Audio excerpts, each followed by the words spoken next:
আজকে এসএফআই তরফ থেকে একটা গণকনভেনশন অর্গানাইজ করা হয়েছে বিশ্বভারতীতে এবং বিভিন্ন জেলায় জেলায় ক্যাম্পাসে করা হচ্ছে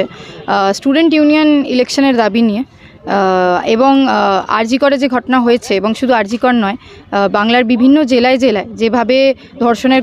ঘটনা বাইরে আসছে এবং ধামাচাপা দেওয়ার যে চেষ্টা করা হয়েছে প্রশাসনের তরফ থেকে, শুধু আরজি করে নয় বিভিন্নতে করা হচ্ছে থ্রেট কালচার ক্যাম্পাসে ক্যাম্পাসে। এই স্লোগান নিয়ে যে ভয়মুক্ত ক্যাম্পাস গড়তে হবে, থ্রেট কালচার শেষ করতে হবে,